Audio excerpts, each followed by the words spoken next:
Hello, everybody. Welcome to this webinar brought to you by Wellford in sponsorship collaboration with Macquarie. So today, our webinar title is The Golden Renaissance. So my name is Shen Chu. I'm the moderator for this session. Now, in this session, we're going to explore the outlook of the US market and what are the investment merits for gold. Now, before we begin, as usual, disclaimer, whatever we share in this session is only for educational purpose. So in no way that I give any recommendation for you to buy or sell any listed securities that we mentioned here.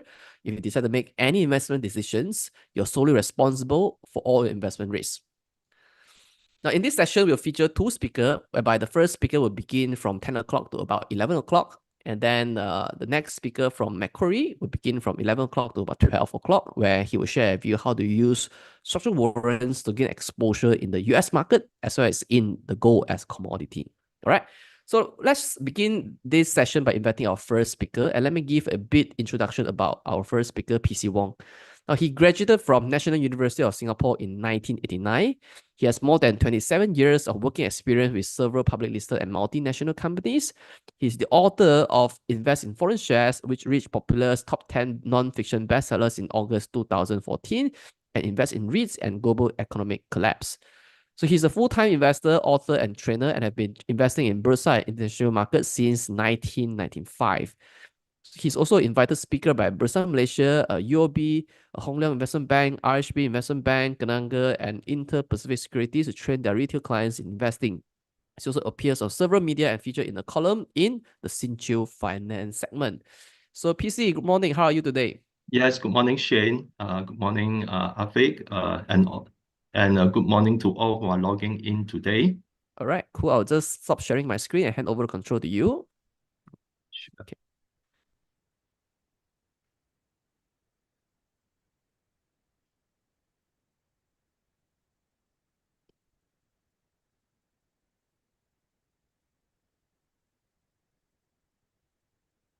Perfect. You may go ahead. Yeah, so today's topic will be the Golden Renaissance, and what we will be covering will be the outlook for the US market, where we explore the underlying risks, such as the US Treasury yields and the interest rate environment, and the bank's unrealized losses and the commercial real estate crisis now unfolding in the US. And then we have a look at the unsustainable US government debt and the interest payment. And to have a feel of what the following few quarters will be like, we will look at the 10-year to 2-year yield inversion, which has been used to predict the coming recession quite accurately over the past few decades. Then we have a look at the yen carry trade and how the BOJ policy could actually impact it.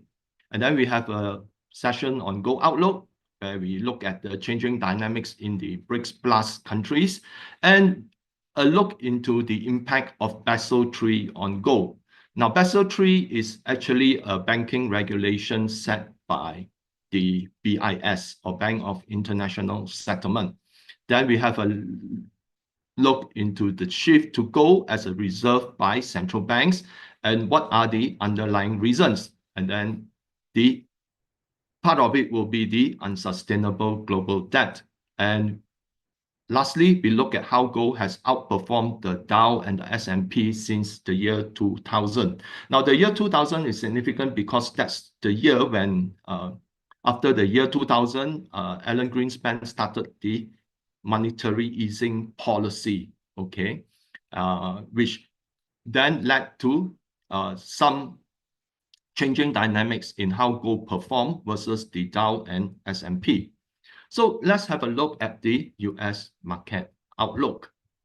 Now, one of the risks that is currently facing the Fed after it has cut 70 basis points is that normally when the Fed cut interest rates, there is a tendency for the yield to fall and correspondingly the US dollar to fall.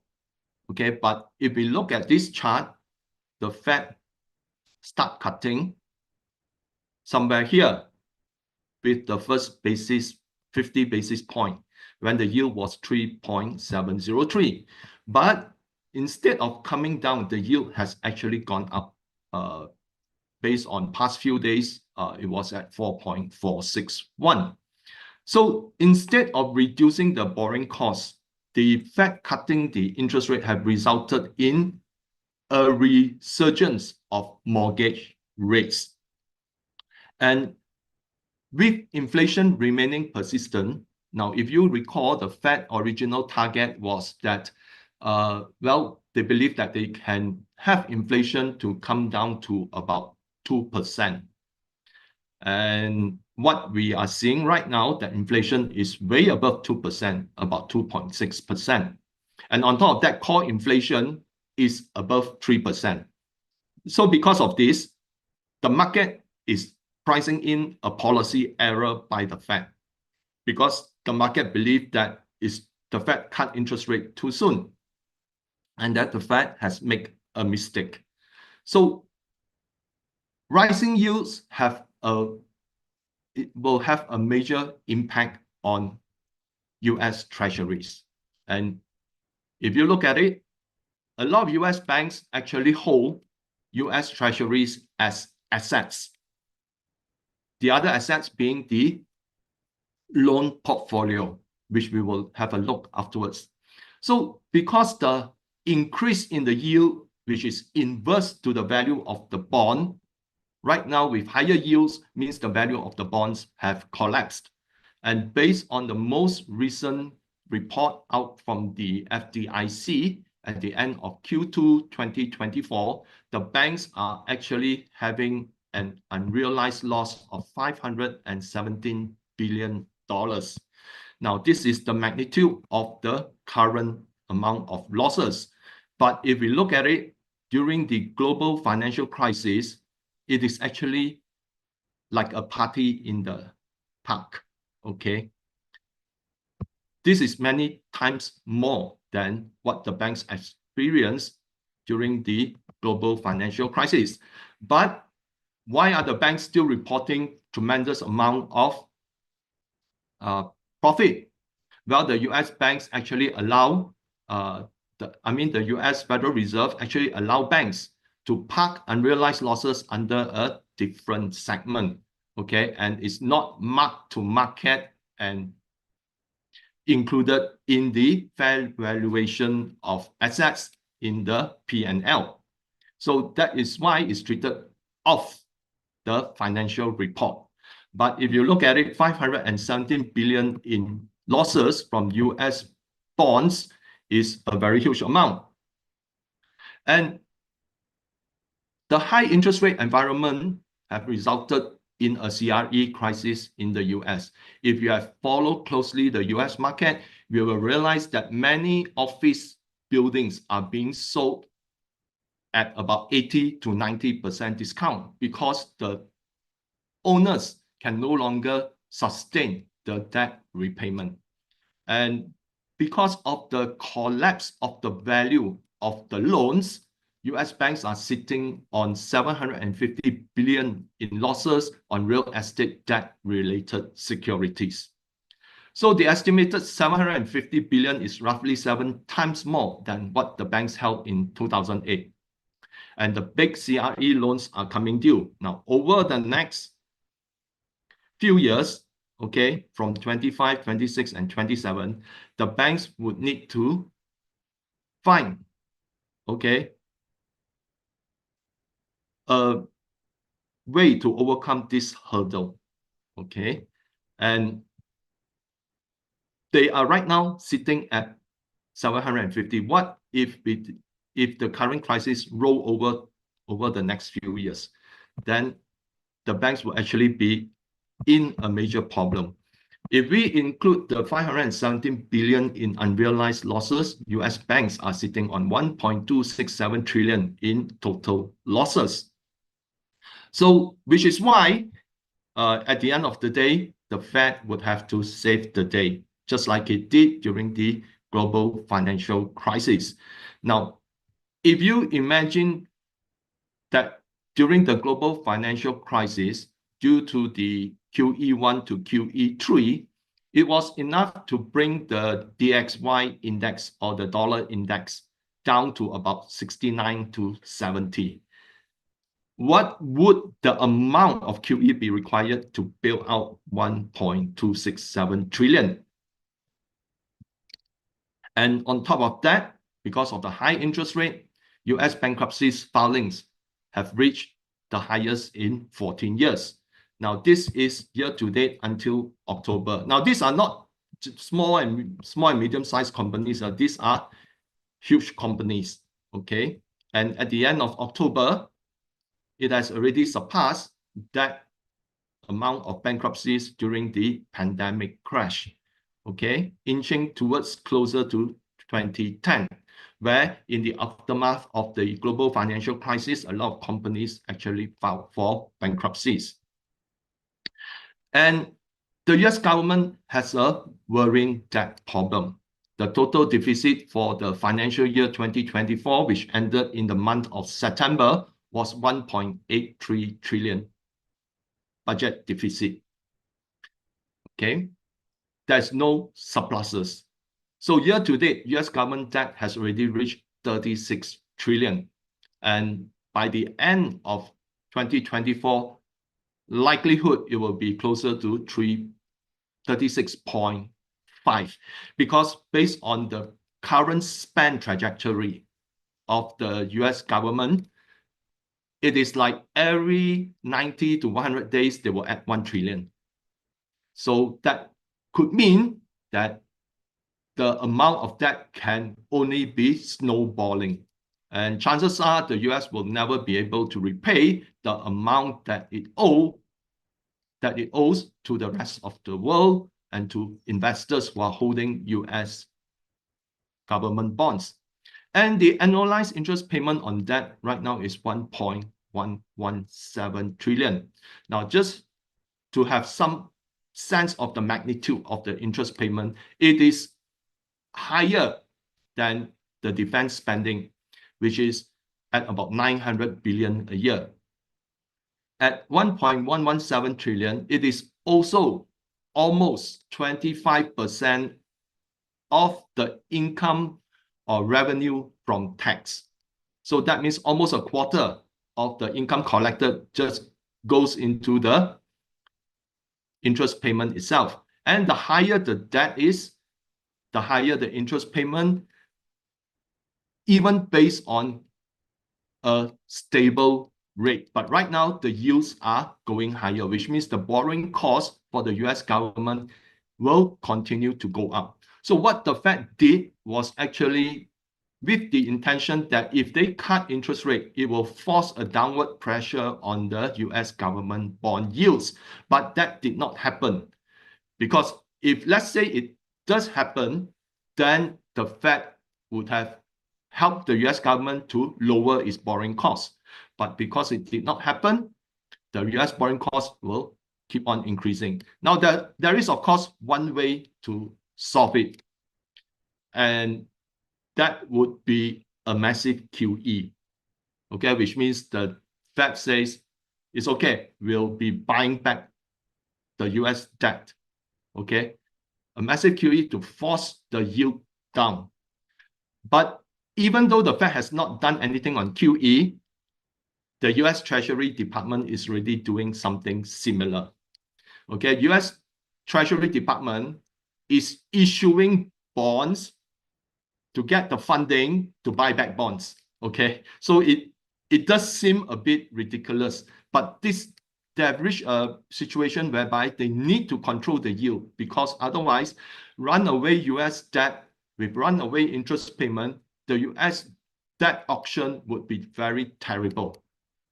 And if, let's say, it's very terrible, then there's no funding coming in, okay? Or funding will be there, but then the yields will be even much higher. So there is a Treasury Department effort right now to try to control the yield.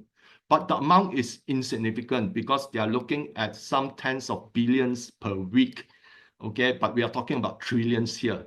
So this is one risk on the US government debt. And besides the current situation, there's also a US government debt refinancing problem, okay, between now till 2028. Okay, if we look at here, the US government would need to refinance almost 20 trillion in debt, and that is almost about 60% of the current debt situation. So there is a lot of maturities coming in. So what the Treasury Department tries to do is that we'll keep on refinancing the debt through bills, okay, which are short-term duration bonds.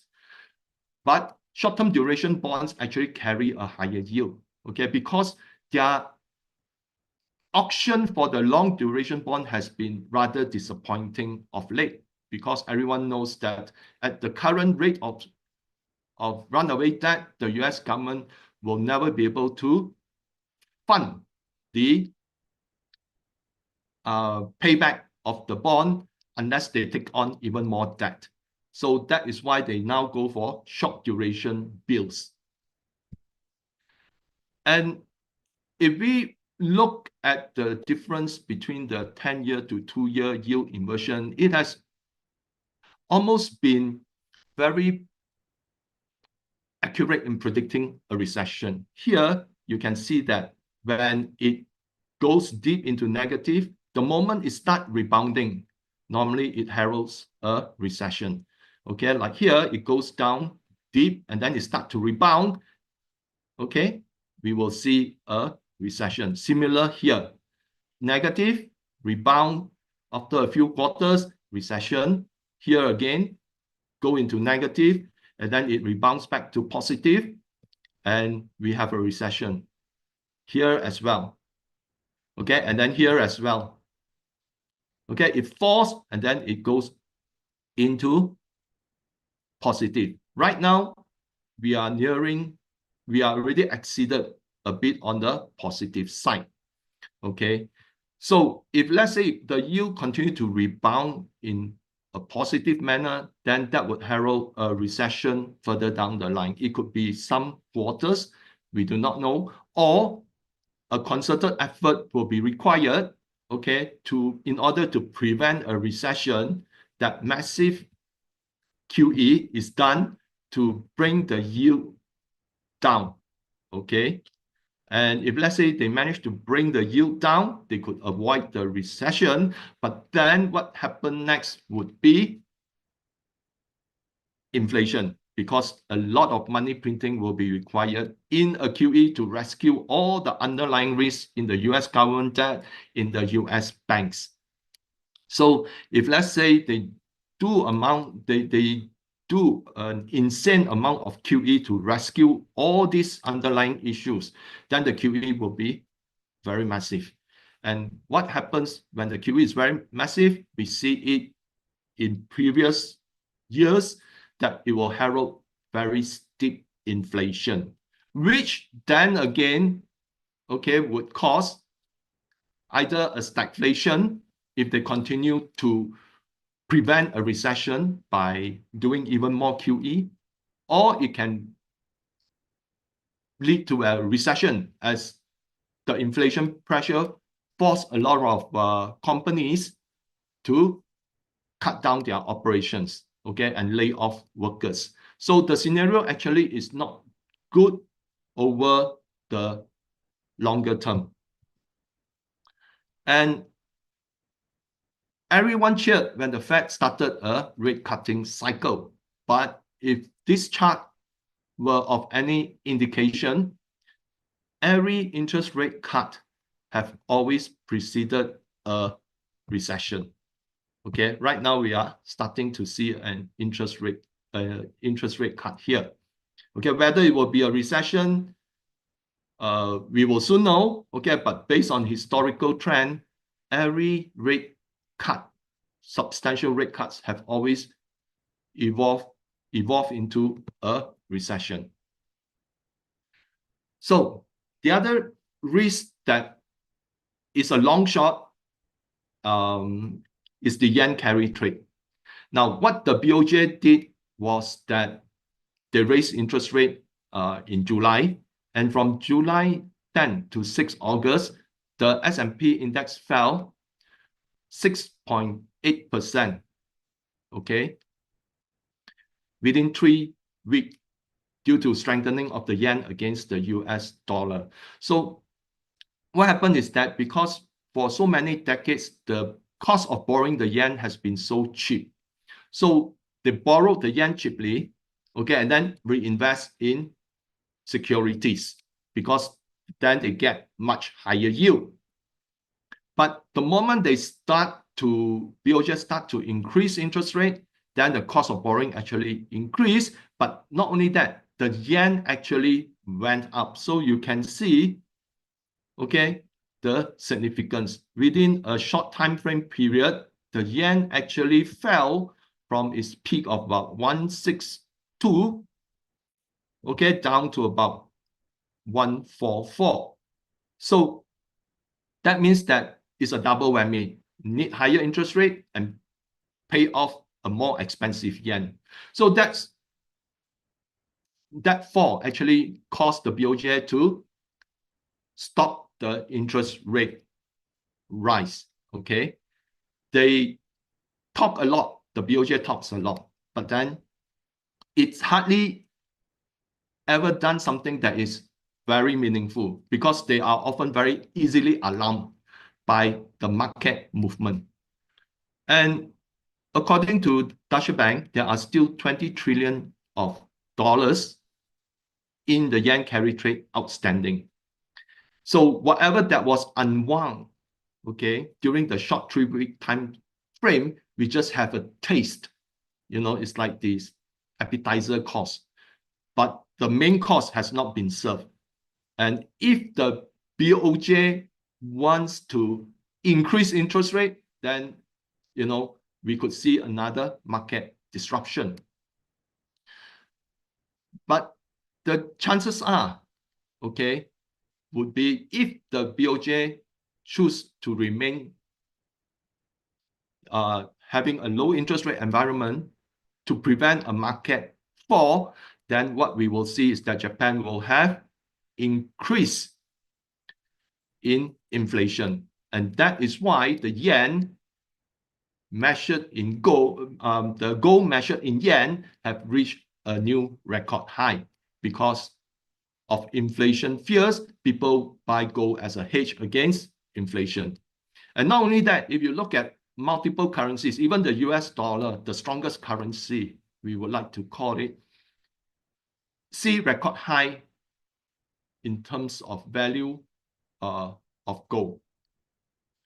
Because everyone is very worried about the implication of all the underlying risks. Okay, so the BOJ will try to prevent a market collapse, but then on the other hand, they will have inflation. Okay, so likelihood the yen will continue to weaken unless the BOJ raise interest rate. But if they raise interest rate, then the unwinding of the yen carry trade would cause market disruption. But you have seen, I shared with you a lot of the underlying risks, but what is keeping the stock market up? You know, like the US stock market keeps on making new record highs. Now, global central banks continue to add liquidity to offset the gloomy economic picture. They know that they are already in a recession, but they are deniers of a recession, and they hope to push it. And that's why they simultaneously, a lot of central banks cut interest rate and they add liquidity into the market, which support the stock market until it can't. Now, the current Buffett indicator is sitting at 208% of GDP. This is 66.6% above the historical trend line. So already, you know, if we want to go by the Buffett indicator, it is already very overvalued. But there are reasons why people continue to invest in the stock market. The first thing being the advent of groundbreaking technology in AI, artificial intelligence. HPC or high performance computing, quantum computing, AIoT. Now, many of you have heard about IoT, but right now the things are moving towards AIoT, which is using artificial intelligence to command a certain amount of edge devices, okay, in the manufacturing floor.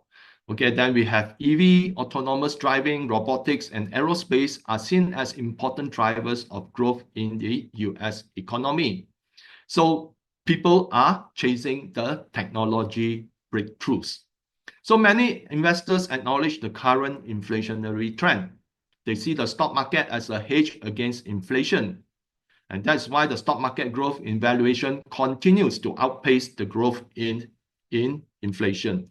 So a $1 value in 2000 right now is worth $1.83 today. Now, this is a gain of 83 cents. It doesn't show how much the dollar has appreciated, okay? But if you look on the reverse side of it, it denotes the falling purchasing power of the US dollar in just 24 years. And if we reverse that, we are looking at a depreciation value of 80%. And during the same period, the Dow 30 gained 282%, while the S&P 500, 313%. So investors believe that even though inflation is going higher, but as long as we continue to invest, over the long term, we will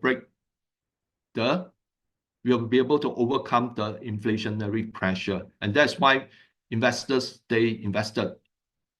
Now, there is a major event, okay? Even though on a longer time frame, stock market has a tendency to go up.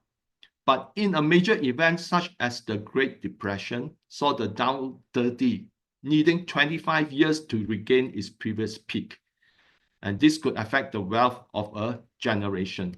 So that was what happened in the US. But similarly, more towards the modern era, the implosion of the Japanese stock market, coupled with the implosion of its economy, saw the extended economic, you can say, depression for almost more than 3 decades long. Okay, and that is already like 1.5 generation. Okay, so even today, the property market in Japan has not reached its 1989 to 1990 peak. Okay, that's how if a major event occurs, it can affect the wealth of a generation. So while investing in major indices can actually outrun inflationary pressure, there's also an importance to hedge against any economic uncertainties. But if we measure all the gains in the indices in gold, the story becomes interesting. Now, this is the Dow to gold ratio. So there was a time during 1980 when the ratio fell almost down to a little bit above 1%. That means the value of the Dow is equivalent to 1 ounce of gold. Now, this was the period when Nixon took the gold backing of the US dollar. And gold from 1971 to 1980 went up about 25 to 26 times. So after the dot-com bubble, another major event, the Dow to gold ratio fell down to close to about 6, okay? And right now, with gold climbing again, and the Dow is still climbing a little bit, okay, but at a slower pace than gold, you can see that the ratio is trending down.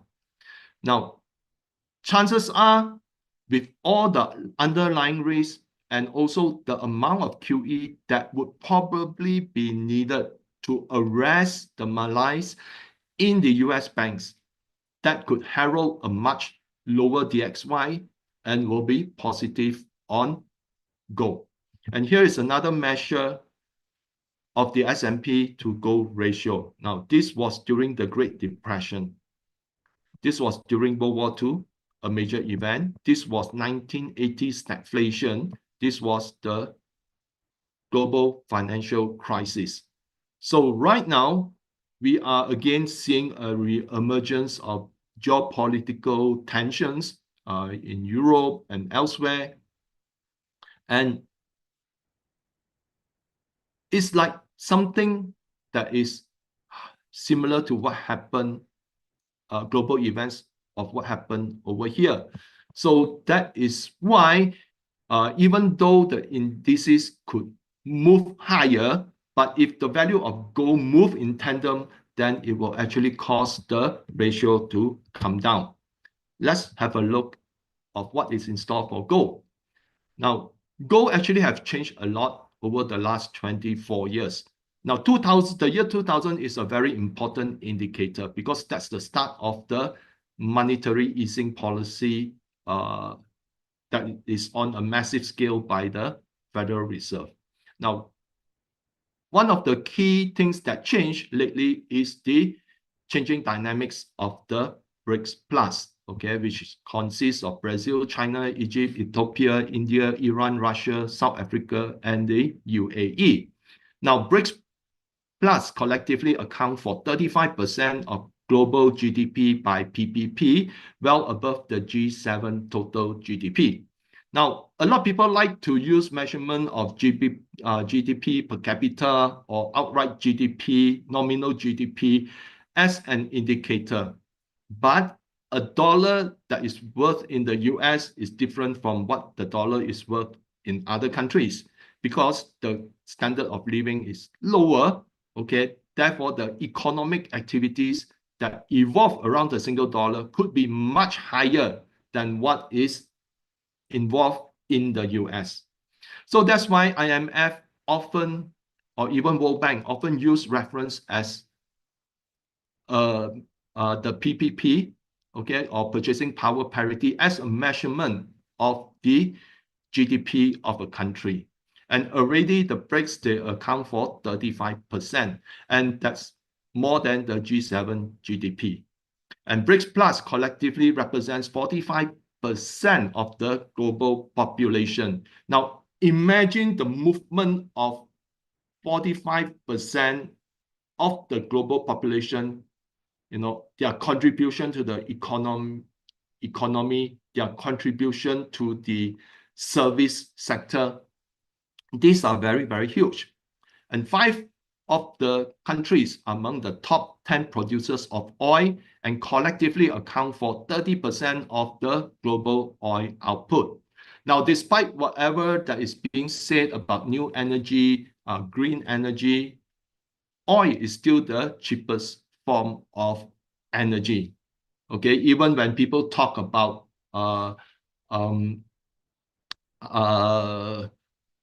wind power, solar power. Now, the solar cells made from polysilicon need to be mined. The silver that is used as a conductive factor in solar panels are also needed to be mined. And mines actually consume oil, okay, in order to extract the resources. Then where wind power is concerned, the steel or the carbon fiber that is being used would also need to be mined, okay? And the rare earth that is needed to make the batteries and magnet to power the wind farms will also need to be mined. And all mines are away from major cities, and therefore they actually consume oil. And in many developing countries, oil is still seen as the cheapest source of energy. Okay, this is putting some perspective into the green energy transition. So At the BRICS summit in Kazan, Russia, 13 partner countries have been co-opted into the BRICS Partnership Program, further expanding the BRICS network of cooperation. Trade settlements among BRICS Plus and partner countries can be done in local currencies outside of the US dollar. Now, this will scale down the demand for US dollar in international trade settlement, which is part of a de-dollarization strategy. So, a lot of countries owe US dollar debt, okay? And one of the way to actually remove the reliance is to do trade using local currencies settlement.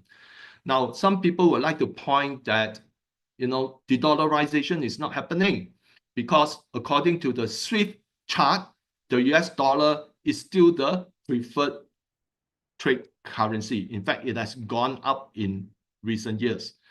Well, of course, because whatever transaction that is done through locally swapped currencies is actually away from the SWIFT.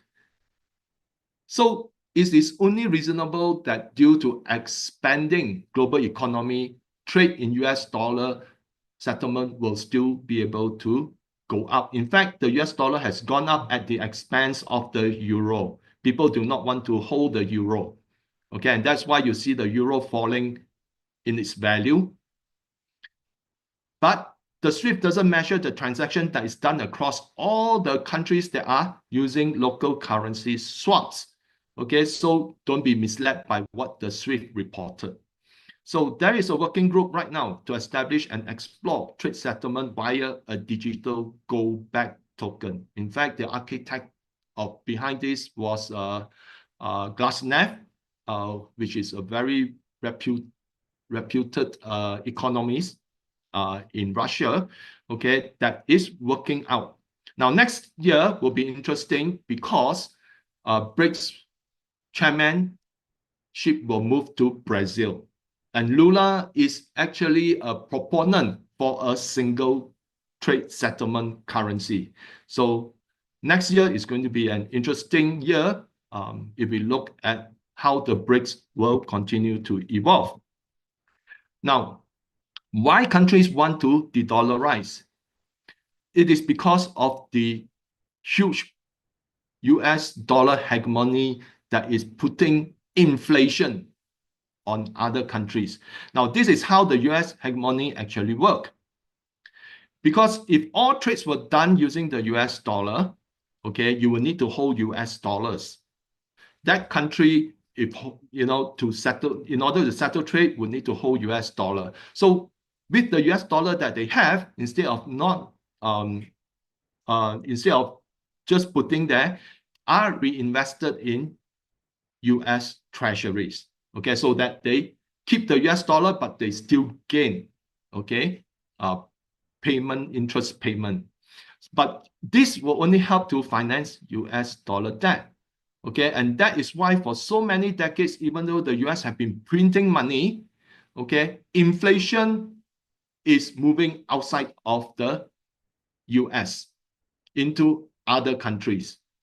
And the Fed actually can impact the inflation status of other countries when they increase interest rates, like what happened recently. You can see that the weaker economies suddenly fall into bankruptcy, okay? Because not only will the interest to refinance US dollar debt have increased, but the US dollar debt repayment have also increased because the value of the US dollar have increased as well. So because of so many decades of influence of the US trade settlement, a lot of countries right now prefer to trade in local currencies, which is actually more cost effective. Now imagine Malaysia and China.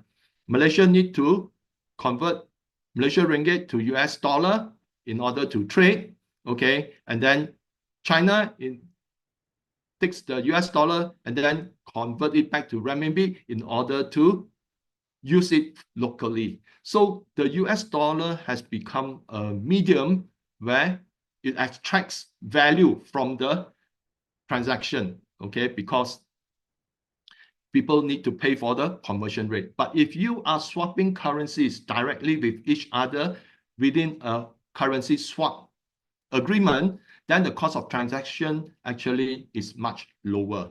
Okay, and that way it can benefit a lot of countries. And that is why right now there are, I think, another 50 or 60 countries are vying to join the BRICS partnership program. The other thing that is favorable for gold is the introduction of Basel Rule 3.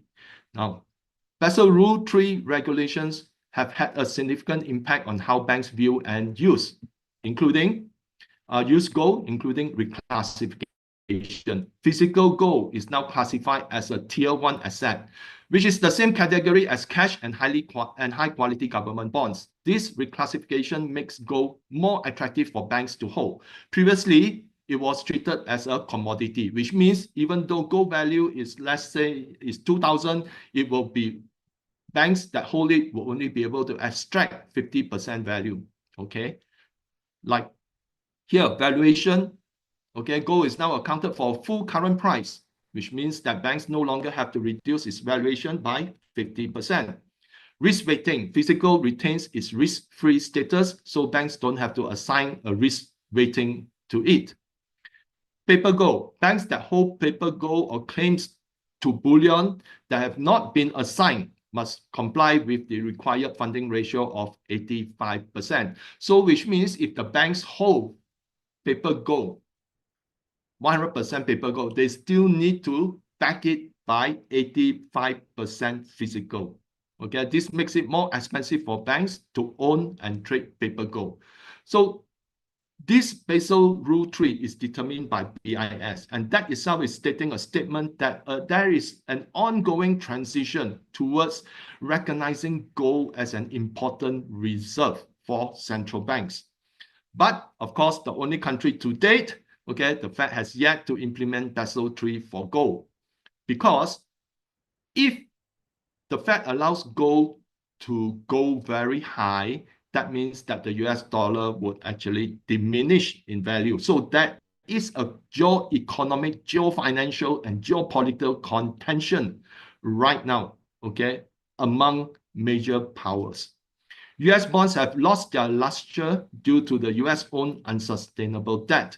Many central banks are abandoning the US dollar for gold, okay, and this chart shows you why. Now, the US dollar is, the US Treasury yield, if we use the 10-year adjusted for inflation, because there's so much money printing involved, the yield net of inflation actually has fallen, okay? But the price of gold has continued to go up. So that is the reason why, okay, when central banks look at their balance sheet, the bonds are actually depreciating in value, but gold is actually appreciating in value. And central banks are buying gold and selling US treasuries. Here, you see that gold as a percent of central bank reserves versus foreign ownership of US treasuries. You can see that over here, central banks are not buying US treasury, which is why the auction of recent US treasuries has been rather weak. Okay, but instead gold has gone up. Now, if we move back further into the timeline, at one time, central banks own a lot of gold. Okay, right now the weightage is moving towards 20%, but at some time ago it was 30%. Now imagine moving back to the peak in 1990, that would mean gold would have to climb even higher. So why central banks are not buying US treasuries? Now, weaponizing the US dollar has been one of the biggest mistakes by the US government. And if we follow what Trump said, when he was asked the question about countries moving away from the US dollar, his immediate reaction is, we'll sanction other countries. Okay, but the more you sanction countries for not using US dollar, the more people would want to move away from the US dollar, because as a reserve currency, it must be fair, okay, and it cannot be weaponized.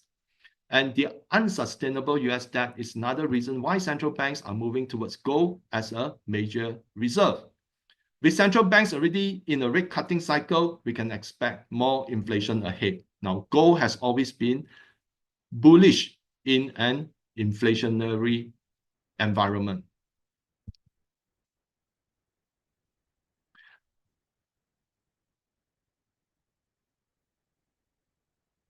So the other major risk sitting on a lot of central banks right now is the unsustainable global debt. Here you can see that global debt has already reached 315 trillion. And what is the global GDP? Global GDP is around less than 100 trillion, which means that global debt to GDP right now is sitting at 333%. That means a lot of central banks that hold assets in government bonds are very worried. Okay, so according to the Institute of International Finance, global debt is 333% of global GDP. This is up from 330% in December 2023, and is a record high. The IIF also reported that global debt increased by 1.3 trillion just in Q1 2024. So you remember I showed you an earlier chart saying that banks are actually injecting liquidity into the market. You know, one of the reasons to increase liquidity is borrowing more money and putting it into the market. And that is why global debt keep on inching higher. And the only way out, of course, is a monetary reset involving gold, because central banks only hold two types of asset. One is bonds, the other is gold. And right now, as I've shown you just now, bonds value are collapsing, which means the central bank's balance sheet are being impacted, okay? And the only thing that continues to gain in value is gold.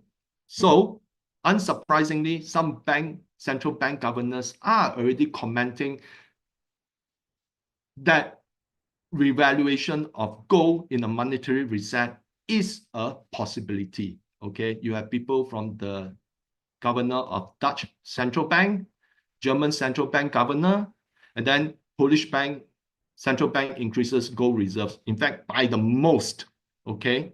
So that goes to show that the European nations are already thinking how they can manage their debt situation.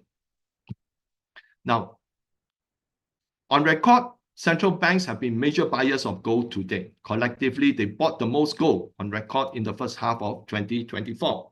So you can see that up to the first half is already higher than the first half of 2023. So right now, gold price impact is driven by central banks buying. And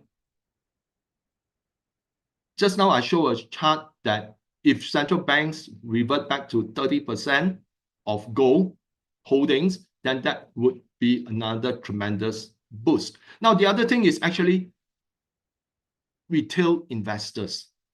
During the global stagflation, all the way until 1980, investment funds, retail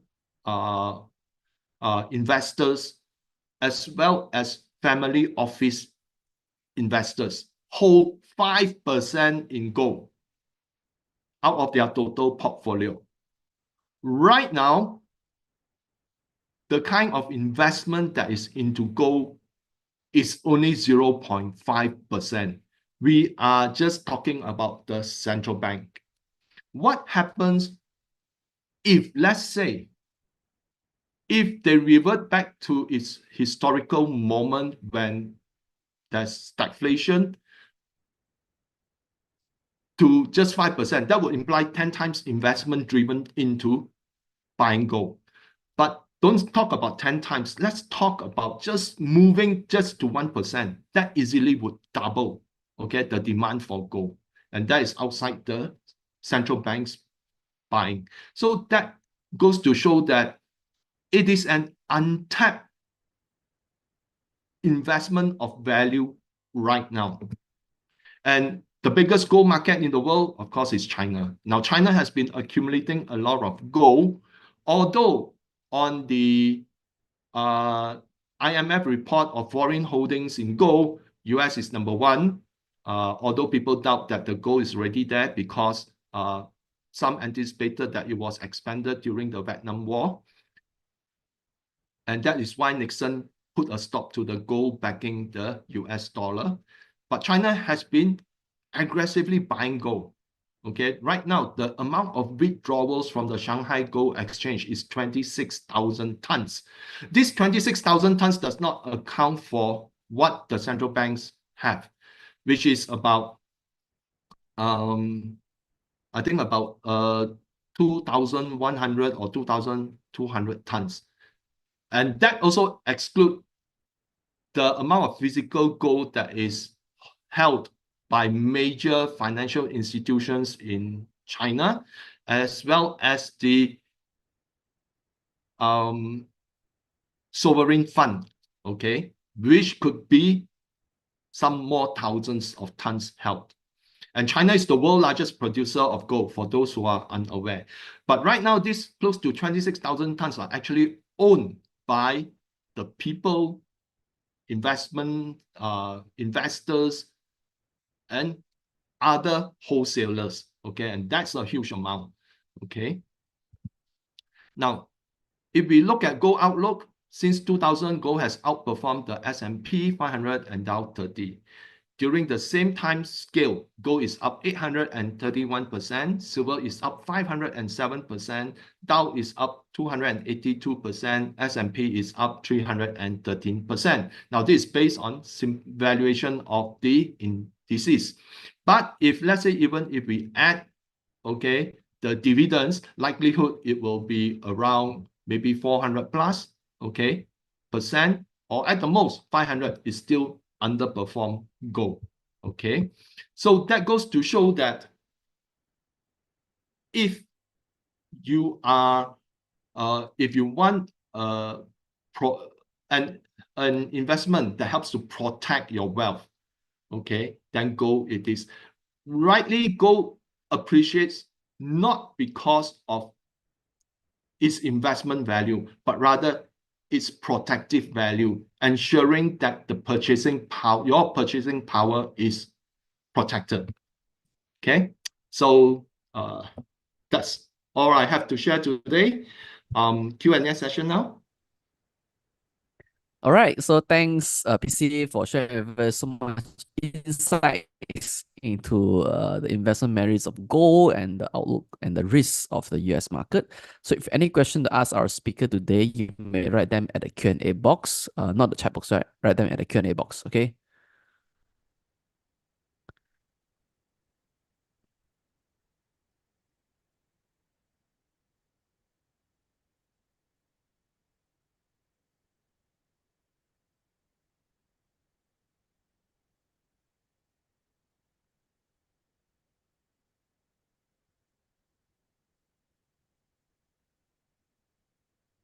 Oh, I guess the data that I shared just now was very macro. So I guess many of our participants are still digesting the Basel III rules. Okay, well, I have one question coming in from Benji. Do you see a correction in gold in the near future? Is it Benji looking for a pullback to get in? Is it? So what do you think? Will you think there's a correction for gold in the near future?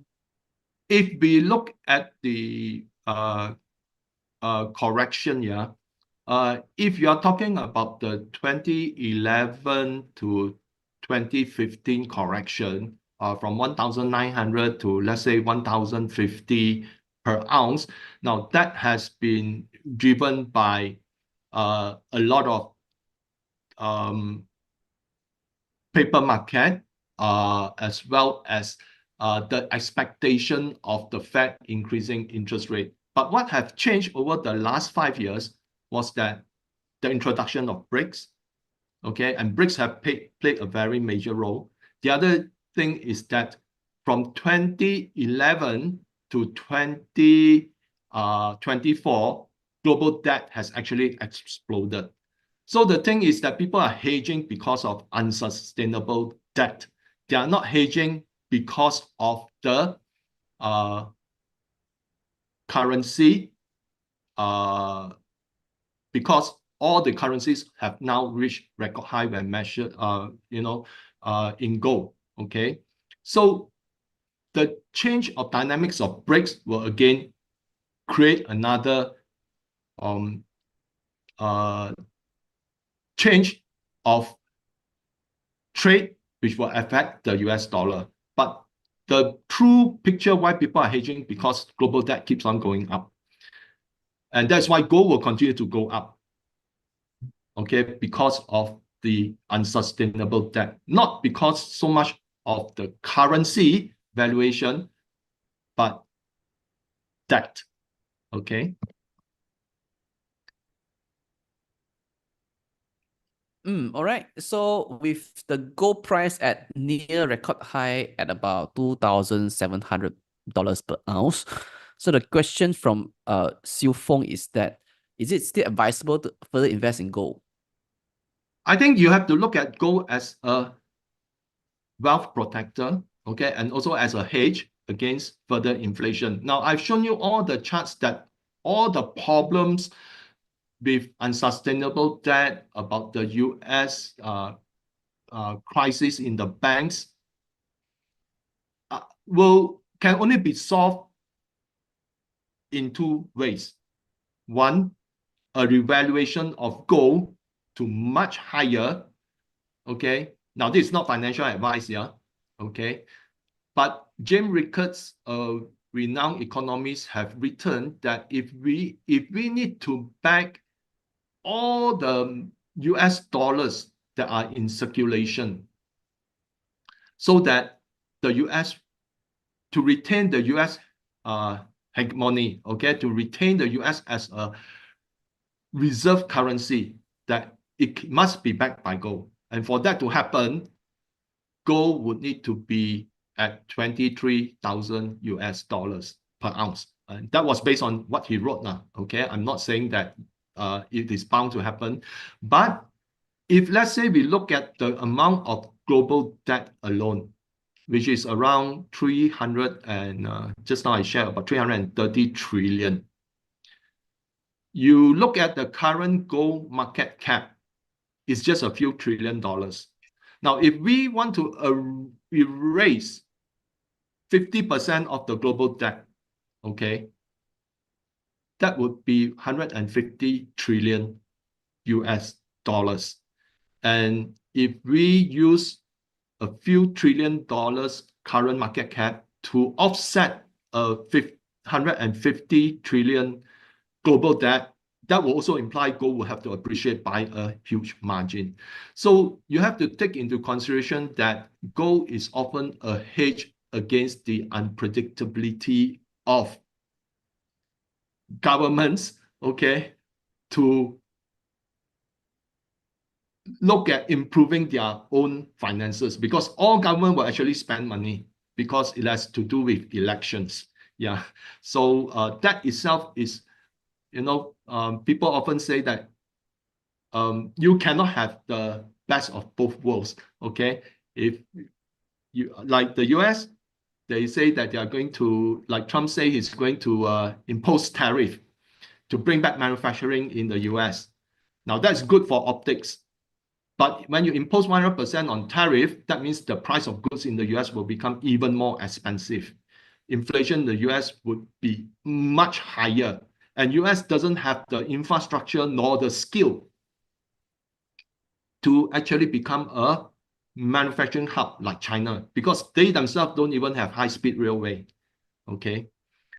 They don't even have 5G entire coverage in the US, only in major cities. So how can they bring back the manufacturing? So imposing tariff will actually drive up inflation. And if, let's say, inflation is higher, people would then hedge further. Okay, so that is always, you have to benchmark about what is the outcome in the event of banks' revaluation of gold, a destruction of the wealth due to insane money printing. So the underlying rationale will always be gold as the important hedge. So you're hedging for protection of your purchasing power. Okay, and government have tendency to spend. Okay, just as just as I shown just now, global debt has keep on increasing. Okay, so hope that answers your question. Yep. Thanks, PC. We still have a couple of questions on our panel, but we need to transition to our next speaker at the moment. Maybe if we have time, we revisit some of these questions later in the second Q&A. If not, then maybe PC, you can type your response via the Q&A in text format. All right.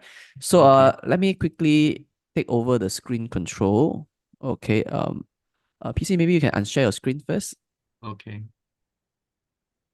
Right. Yep. So we would like to transition to our next speaker from Macquarie. So it give me great pleasure to introduce him. I think I see one of the questions in the Q&A asks, what are the options to invest in gold, right? And in this segment, Afiq Suhaimi will share with you how do you invest, how do you gain exposure in gold through the locally listed structured warrants, all right? So allow me to briefly introduce Afiq. Now, Afiq Suhaimi has been a part of Macquarie Warrants Malaysia since January 2022 and is an emerging voice in the equity derivative sales team. So he's involved in the issuance, sales, and marketing of structured warrants listed on Bursa Malaysia and is actively engaged in sharing his knowledge as part of the desk's ongoing warrant education efforts to help existing and potential Malaysian investors gain awareness and a solid understanding of these products. So Afiq, good morning. How are you today? Morning, Shane. Doing good, doing good. All right, cool. So we can't wait to learn from you what exactly are structured warrants and how you can use your structured warrants to gain exposure in the US as well in the gold market. All right, let me just share my screen first. All right, very good morning. Thank you, Shane, and thank you, PC. PC mentioned about the outlook of the US market and that safe haven assets, namely gold, has the potential to stabilize an investment portfolio during an economic downturn. So in my presentation, I will be presenting on an alternative investment product, which is high risk in its nature, but also allows investors to gain high profit potential via leveraging. And this product, which is called as structured warrants, require less capital, which then provide excess capital for investors to diversify their portfolio. So before I proceed, just some disclaimer. Investors should know that investment products, including warrants, are subject to significant investment risks, including the possible loss of principal invested. And past performance is not indicative of future performance. Additionally, I would also want to emphasize that the examples and material quoted in this presentation are intended solely for educational and illustration purposes only. So any investment advice should be sought from a financial advisor on the suitability of the product before you commit to invest. All right. In today's agenda, we will go through in the fundamental of warrants, like the terms and the types of structured warrants available in the market. I will also present to you about structured warrants over the US indices and also Macquarie, and how to identify these warrants in Bursa Malaysia. I will also introduce the viewers to the Macquarie's latest product offering, which is warrants over the SPDL Gold Trust, the 2840HK. Then I'll show you a bit on the tools needed to trade warrants, which includes the life matrix, as well as the risks and considerations required when it comes to investing or trading in structured warrants. All right. So structured warrants is a derivative product which tracks the performance of underlying asset, or also known as its mother share or index. But unlike any other derivative products such as options or futures, structured warrant has no margin call, which means investors cannot lose more than their initial investment. So the purpose of investing in structured warrants is that it allows you to gain exposure to multiple underlyings across the globe, such as warrants over the Malaysia and Hong Kong shares and also the global indices for a fraction of the price that you have to pay if you were to purchase the stock or index directly. So not only that, structured warrants require low capital. This means investors can free up their money for other types of holdings or investment offerings, which in turn reduce the opportunity cost and indirectly enables the diversification of your investment portfolio. All right. So we have two types of structured warrant. So the first one is a call warrant. A call warrant's price movement is similar to underlying and is much suitable for investors who has a bullish view on any specific underlying or the market as a whole. So assuming that all other factors are constant, a call warrant increase in value if the underlying goes up. The example of call warrant currently issued in Bursa is the Dow Jones CH, NDX CH, and also SP 500 C46, to name a few. And if you notice, the C's highlighted in green on my slide here indicate that these are call warrants. All right. On the other hand, we have a put warrant, which is price movement is the opposite from the underlying, so it's contra, and very much suitable for investors who have bearish views on the market or any specific underlying. So to detect a put warrant, you can simply detect by the first letter after the dash, which would be an H, right? A H. So a H indicates that it's a put warrant. A put warrant value increases if the underlying goes down or when the market is bearish. Right, going into the type of US index warrants. So Macquarie is the first to list warrants over the US indices in Bursa Malaysia, with the first warrant over S&P 500 being listed in 2017, while the first warrant over Dow and NDX was first issued in Bursa by Macquarie in 2022. So just an overview you might have known about these indices is that the S&P 500 includes the 500 top companies in the leading industries of the US, which include companies such as Apple, Amazon, and Microsoft, and is widely recognized as a gauge of large cap US equities. Meanwhile, the Dow Jones include 30 US blue chip companies and covers industries such as transportation and utilities. And also the Nasdaq 100 index, which is consists of the 100 US largest and international non-financial companies listed on Nasdaq. So companies such as computer hardware, software, telco, and retail wholesale. So it is weighted based on market cap and heavily focused on big tech companies. All right, so why do we want to trade US index warrants? The first thing, like I mentioned before, is the gearing. The gearing enable warrant to move in a bigger percentage. So certain warrants have different warrants have different type of gearing. So that would be up to your specificities if you want to invest in either a high gearing or a lower gearing warrant. And then after that, warrant also requires you to have less capital, which could provide you more capital to diverse your portfolio. And to just give you an example of why less capital is because warrant usually in the market it's cost about less than 1 ringgit, so it's in between the cent like 50 cent or 20 cent. It depends on the warrants itself as well. And then you also get to have the exposure to foreign exchanges. So you can trade overseas market without leaving Bursa Malaysia. So normally, if you want to trade in the US indices, you have to open a international brokerage account. But if you want to trade warrants over the US indices, you just have to use your current brokerage account that you have and just trade on structured warrants that are listed in Bursa Malaysia itself. Right, and also warrants allows you to leverage both over the bull and the bear market because we have call warrant for the bull market and we have put warrant when the market is bearish. So investors are able to trade in either market direction. And not only that, the US futures trade 23 hours daily. So our warrant, we are actually following the futures instead of the indices itself, right? So this with following the futures, it actually covers the full trading hours of Bursa Malaysia. And then for Macquarie, we offer great liquidity. So we have a minimum bid and ask of 500K and above. So this could be 1 million, 2 million. And normally for warrants that are good in liquidity would give a 4 million, 3 or 4 billion minimum bid and ask. So it makes it easy for traders such as yourself to get in and out of the trades. Right. So how do you identify US index warrants in the market? So for Dow Jones, when you go to your brokerage account or your trading account, if you key in 0658, that is Dow Jones warrant code, or short name DJIA. You could also key in the short name DJIA. And then for Nasdaq, it will be 0659 or NDX. Okay, the first keyword. And for S&P 500 is 0656 or SP 500. So you need to take note that the respective future contract for the US indices warrant will change on a quarterly basis as their expiry dates fall on every third Friday of every third calendar month in a quarter. So it will expire in March, June, September, and also December features. So these are the 4 contracts that we have in a year. So currently, we are tracking the December 2024 futures contracts for our warrants over the US indices. So the Dow Jones is tracking the DJI Mini E Seaboard features. Nasdaq 100 is tracking the Nasdaq 100 E Mini features, whereas the S&P 500 is tracking the S&P 500 E Mini features. So you can view these features via your own trading account, or you can go to TradingView, for example, to look at these features. All right. So how do you identify the warrants in Bursa Malaysia?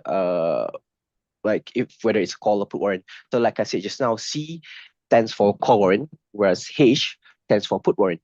So the DJIA, the first DJIA here is the underlying name. So this could be also an SP500 or NDX. And then the type, P or an H, refers to if it's either call or a put warrant. And then the number of the alphabet is just a identification number. So you would have a DJIA C4, which is a separate another call warrant over Dow Jones. And for this one, it's a C5. And you will also have probably a C6. So it's just how we identify this warrant in Bursa Malaysia itself. All right. So for call warrant is C, for put warrant is H. So you just need to remember that when you try to search for this warrant in your trading account. All right. So, and other than that, we also have the new warrant of the SPDR Gold Trust. All right. So the just to let you know that the SPDR Gold Trust actually is an ETF listed in the Hong Kong Exchange. So we are actually tracking the ETF itself.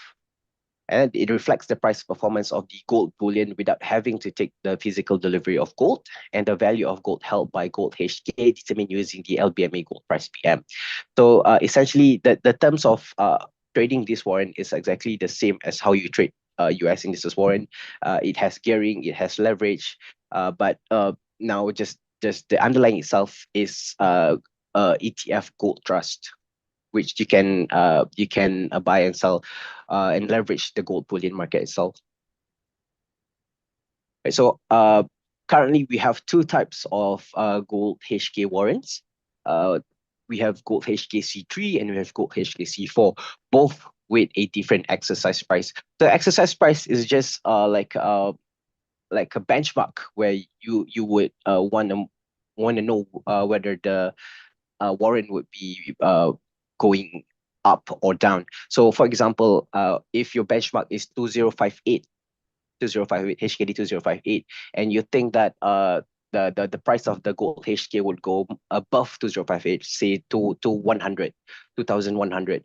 So this is the kind of warrant that you would want to buy, right? And for example, if you have a benchmark of 1950 and your benchmark is around 1980, this is the kind of warrant that you wanted to look at. Just that the difference between these two is that the warrant bid price for the gold HK is slightly lower. It has a lower absolute price, which we call it. So at 7.5 cent, and gold HK is slightly higher at 18 cent. So this is the current price that you would find when you key in your trading account. And the factor of why it has different prices is actually through its exercise ratio. So for this gold HKC3A has an higher exercise ratio of 800 to 1. So the higher the exercise ratio means the more the less expensive a warrant would be. And if it's 500, it will be more expensive. So in a way to say, and sensitivity wise is also affected. So the higher the exercise ratio, the more insensitive it will be. The lower exercise ratio, the more sensitive it will be. Also, this warrant have different expiry dates. This one expires on 28 February and this one expires 28 March 2025. So every structured warrant has an expiry date. You would need to consider that when you buy structured warrants. It's not the same as a company warrant. Well, if you have any question about the differentiation of this type of warrant, call warrant, structured warrant and company warrant, you can ask away in the Q&A session. Yep. So I'll be going into the how you would leverage using Macquarie tools to select this warrant. Right. So the first one is when you want to select a warrant, any warrant, it could be US indices warrant or gold HK warrant. So you need to take a view of the underlying. So at the initial stage of choosing a warrant, you should look at the nature and performance of the underlying and also the index. And if you think that the underlying will rise, that means you are bullish. On the other hand, if you believe the underlying is expected to fall, that means you are bearish. So at this stage, you will also need to have a target price. Like I said, the benchmark, which is the underlying the exercise price. You need to have a target price for the underlying stock index in your mind, and your decision to enter and exit the warrant should be based on your entry and exit level of that underlying itself. So one tool you can use to filter which underlyings that are bullish or bearish, Macquarie's warrant heat map, which I will show you in a bit. All right. The second one is to set your trading time frame. So as I've explained, that warrants have limited life and will expire on their expiry date. So they also come with a holding cost because warrant decay in value over time. So this process is known as time decay. The longer you hold a warrant, the more time decay you experience. Warrants are therefore more suited for short-term trading, but also depends on your trading profile. Because certain warrants do come with a longer tenor, such as those that are 6 months and above.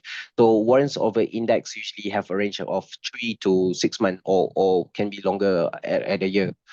So depending on the type of warrant itself. And then you need to consider your effective gearing level. So a high effective gearing means a higher profit potential, but also a higher level of risk. So therefore, you need to keep in mind that while this can be one of the biggest benefit of trading warrants, effective gearing can also be a double-edged sword. So it is recommended that you choose a warrant with an effective gearing that is suitable to your risk appetite and also to your trading style. Right. Lastly, you need to check warrants liquidity and also its spreads. So warrants with good liquidity have large volume. Like I said, for the S&P 500, for example, bid and ask price, which quantities can be as minimum as 500K or as big as 4 million. So sometimes investors will also see 6 million liquidity, meaning that this warrant is actually very high liquid. So liquidity is very important because it allows investors to buy and sell with ease compared to warrant with lower liquidity. So it's easy for you to enter and exit your position rather than buying into warrants that are lower in liquidity. So it's also important to check on the warrant spreads. I'll show the spreads later in the live matrix. So basically, it's just the difference between the bid and ask price. So you need to choose a warrant with a tight spreads where possible. For warrants price below RM1, the spread should be 1 tick or 0.005. All right. So I'll explain more to you later. I know there's a lot of terms that I'm saying right now. So the first one is the warrant search. The warrant search is where you would go when you want to find your specific warrant. So for example, if you want to trade in a warrant of S&P 500 index and you have like an idea that the S&P 500 will be bearish. So the first thing you would do is you search your S&P 500, and if you think that it's bearish and you want to buy into put warrant, you would choose put warrant here, and then it will pop up this warrant itself. So C is for call, H is for put. So you have two kind of put warrants, H47 and H49. So you compare your warrants here, the exercise price, which is your benchmark, an idea of where the S&P 500 is going. So 5,000 around 5,900 here. So you probably if you think it's gonna go down lower, probably buy something like H49, 5,400, and then you look at the expiry date. So every warrant right now has the same expiry date. So we'll be issuing warrants over the March expiry soon. And then you can also look at the you look at bid and ask volume, which is the same, 4 million here. You can also look at the bid price, so the difference between the price. So H49 has a higher absolute price, which means translate to it's more expensive than H47. The bid price 285,110. Right, so there's a difference between these two warrant. And then for call warrant, C44 has a higher absolute price compared to C46. Look at this, look at the difference. And then you can also look at the sensitivity of the warrants here, right? So this warrant search is usually investors would go to when they want to look at to find the warrants that that is suitable for their outlook. So you can also look at something like the delta of the warrants. Delta means in how much percentage can the warrants be in the money or out of the money. In the money means expiring with value, or out of money expiring without value. All right. And then the next slide is on our life matrix. So life matrix is a heavily used tool. Life matrix promote price transparency by showing real-time warrants buy and sell prices. So it also facilitate effective warrant trading plan and also identify whether the warrant spread is on tight and on wide. So like I said before, it's important to check on warrant spread, which is the difference between the bid price and also the difference between the ask price. All right. So yeah, this is for example, if you're looking to buy into SP 500 C46, if you try to enter your position in if you want to enter your position in 19.5 here, which would mean that your underlying would be around 5,900 to 5,902 to 5,911. So your underlying will be within this range at 0.195. And if you think that it will be the movement will be a positive movement, it will be a bullish movement, it will go up to 21 cent. So you will need for the S&P 500 to go up to 5944.25, sorry, 5936.5 to at least be at 21 cent. So this is how you view your life matrix, right?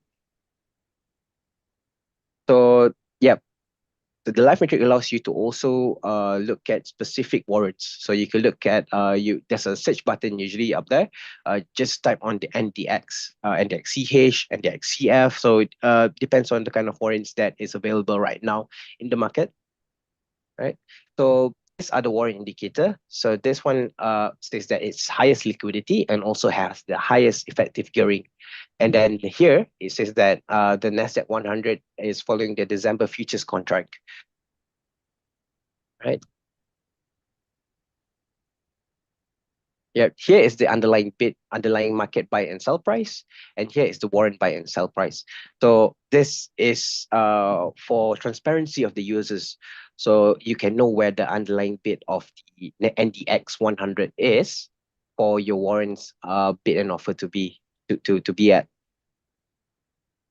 Right. So yeah, I'm going to go into more detail on how you can map out your trading plan using our life matrix. So first, you determine the entry and exit level of the underlying. So assume that you wish to enter at 20,460, all right, and the exit at 20,580. So you already have a plan of when you want to enter and when you want to exit.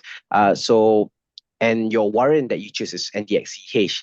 So based on the life matrix, you will buy NDXCH at 0.295, 29.5 cent, and you will sell it at 30.5 cent, because your entry and exit price is 2460, which is around here. And then your exit's at 2580, which is around here. So you have the exit, you have the entry, and you have the exit plan. So you want to know where your warrant would be with this entry and exit plan. So for 2460, your warrant will be at 2 and 295, and then you can sell back at 0305. So this translates into a 3.4% gain in the warrant itself, and whereas the underlying only gain about 0.6%. So the difference is, this is what we call as leveraging lah. Right. So you can also use life matrix as a tool for managing your investment portfolio. All right. So you need to know okay, you want to know how to set a stop loss for your warrant. So assume that you would like to set a stop loss for NDXCH at 28 cent. Right. So this is your stop loss, 28 cent. And the currently you bought at 29.5. So based on this life matrix, you are still able to sell NDXCH at 0 to 8 when the underlying is at 2395.75. So this is the last like barrier for you to be at 28, for you to sell at 28 and a half, because you've already set a stop loss at 28 cent. So this is the last defensive where you would set that, right? And then you would also use Life Matrix as a tool of money management. So there's a simple way to calculate how many call warrant you need to purchase. If your max risk is 1,000 per trade. So 1,000 divided by distance between your entry and your exit. So I just put an example here lah. So your entry was 29.5, and then your exit was and then your exit that you think the NDX will go to is about 31. So the difference between that, you divide by 1,000, and that would show you 66,600 units. So this is the number of units of this call warrant that you need to purchase if your max risk is 1,000 per trade. So this is just an example of a size calculation. Of course, you would use it in using your own calculation, using your own data. Right. So if you have any question on this, you can just let me know in the Q&A session. All right. So also you can identify the bid and the ask spread using the Life Matrix tools. So warrant that is above 1 ringgit has a tick of 0.01, whereas warrant below 1 ringgit has a tick of 0.005. Right. So normally the warrants that are listed in Bursa Malaysia has a tick of 0.005 because they are below 1 ringgit. Most of them are below 1 ringgit. Right. So we also have another tool which we call as warrant heat map. So a heat map has an indicator which allows you to see whether there is a weekly bullish momentum or a weekly bearish momentum. All right. And then our heat map also comes with a green and red pentagon. So green pentagon means there's an up signal, and the red pentagon means there's a down signal. So you can visit our warrant heat map on our website to learn more about this. Right. So, and then if you click on the specific underlyings, the drop down will show you the call and put warrants that are listed over this underlying itself. So for example, S&P 500, we have C44 and H49. All right. So, and then you can also see if the spread is on tight or if it's on wide, and you can look at the sensitivity of these warrants, and also you can determine the effective gearing. So whether you are a person who likes a higher effective gearing ratio or a lower effective gearing ratio, that all depends on your outlook towards the underlying itself. Right.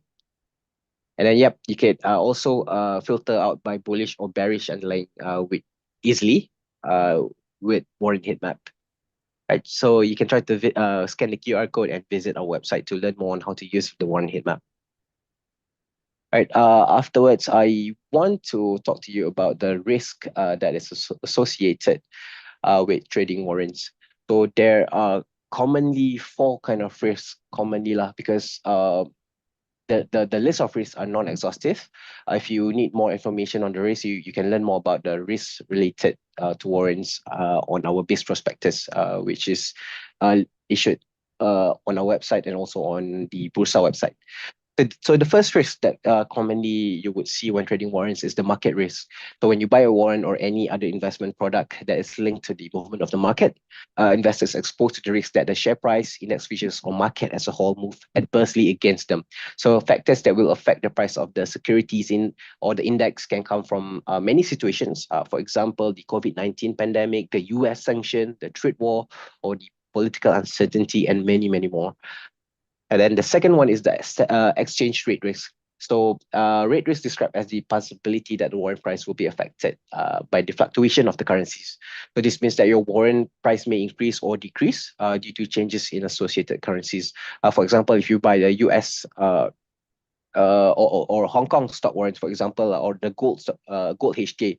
So the risk involved in in the difference of the first leg and also the second leg of the currencies. So let's say when you buy the warrants, FX rate is 0.5, and when you sell back your warrant, the currency is now 0.55. So these are the fluctuation of the currencies that will be exposed to when you trade under overseas underlying warrants, right? Another part is the gearing, which I explained just now, is a double-edged sword.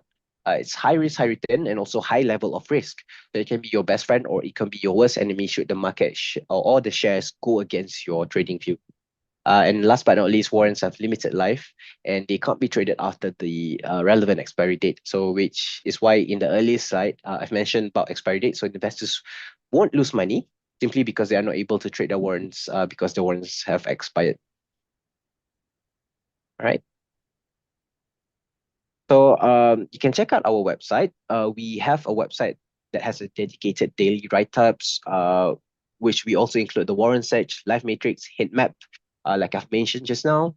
And we have many more on this website. We also have the live index features. If you don't have access to live prices, like the HSI, HSTAG, Nikkei, or FBM LCI, you can drop by our website and look at the live prices. And then you can also like our Facebook page. We update this constantly, daily, with write-ups. And also our main channel is our Telegram channel. So we have a lot of write-ups that we post in our Telegram. This also include our weekly updates on the market and also sell on the bid. If you like to learn more about sell on the bid, you can drop by our website or our Telegram, and we'll or you can call our hotline as well. So yeah, I think that's all from my side. We can actually go to Q&A after this. But if you have any other questions or if you want to learn more on how to start to trade warrants, you can call our hotline 0320598840, or you can email us or drop by to our Facebook and Telegram channel. All right. I'll pass to you, Shane. All right, thanks so much, Afiq, for sharing with us how do investors like us can get exposure to the UX indices and go through your warrants. So if any questions for our speaker, Afiq, you may write your questions at the Q&A. So Vicky would like to ask, does Macquarie offer any apps? We don't have any apps. Just to explain to you that we are not a broker. We are an issuer of such a warrant, so we don't have any apps that allows you to trade warrants. But you can trade this warrant using Bursa website. Sorry, using your own broker platform, or you can find our warrant, more detail about our warrants on Bursa website. But we also have a dedicated website, like I showed to you just now, the Macquarie, the Malaysia Warrants website. So which you can get a lot of information such as the live prices, the live matrix. And we also have a dedicated Investors Academy for those who wants to start on trading warrants and wants to know about the fundamental terms of structured warrants. All right. So yeah, just visit malaysiawarrants.com.my, right? Yep. Okay.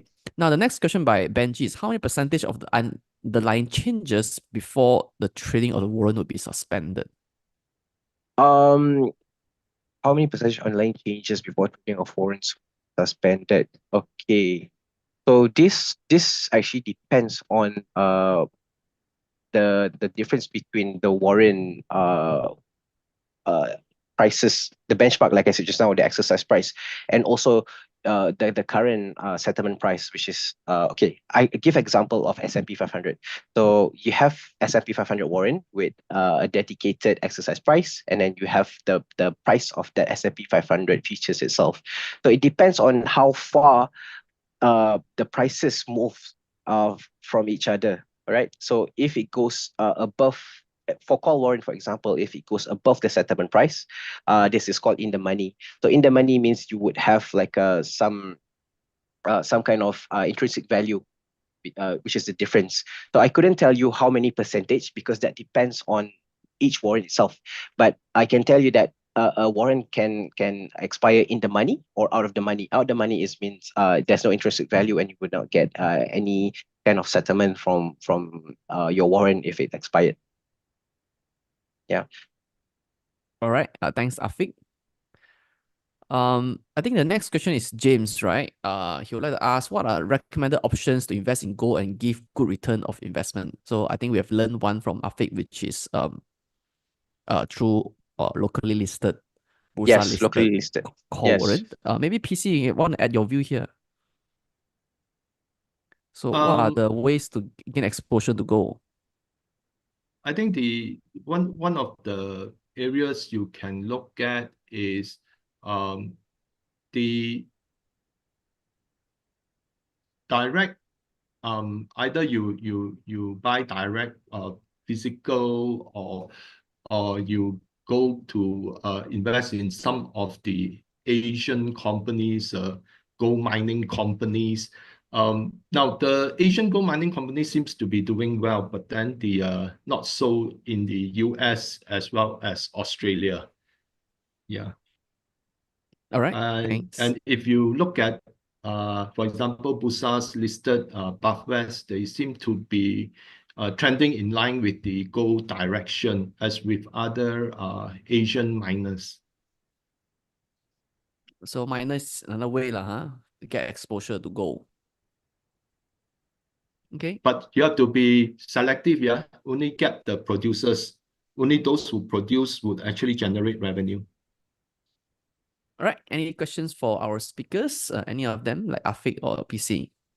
Sorry, Shane. I want to continue my question. Sorry, my answer to Benji. So Benji Sure. was asking. Yeah, Benji was asking how many percent the underlying changes before the warrant is suspended. So I think what Benji is trying to ask is because warrant is a leverage product, but how many percentage in the underlying itself would then cause the warrant to be suspended, right? So does this there has a limit that has been set by Bursa Malaysia, which is called the dynamic limit, which is 8% from the last price, and also the out of bound threshold, which is about the 30 cent or 30 cent below 1 ringgit, or 30%, sorry, 30% above 1 ringgit. So there are this kind of limit which is dynamic, and the static limit that has been set by Bursa Malaysia, which controls the movement of the underlying itself. So it wouldn't be too much for the worries, for the investors, if they would lose their investment. Yeah, Benji, you can look more on the dynamic and also static limit in Bursa website. All right. Thanks, Afiq. Yeah, I also have another answer to the question. The other way is also the Bursa also have the Sharia compliant gold ETF, which actually is backed by gold. Yep. Issued by Trip Plus. So James would like to follow up, where can we buy physical gold in Malaysian market? I think most Malaysian banks you can buy. Okay. Yeah. I think Bursa also have this Bursa Gold Dinar. You can also download the app Bursa Gold Dinar to buy physical gold. Okay, so I answered James' question already.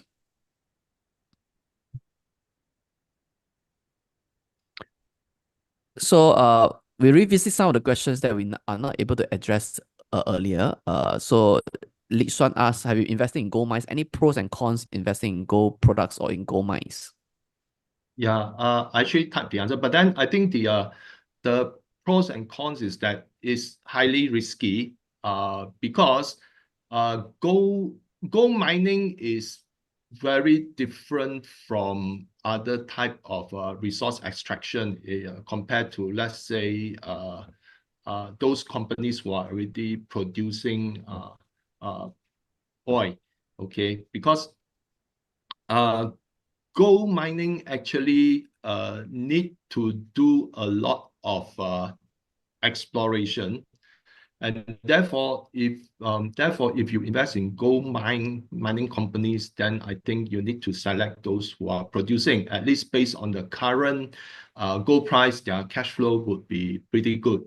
But the thing is that currently only Chinese and some of maybe Malaysia's gold mining companies seems to be trending in line with the gold price, but not so in the US and also in the Australia.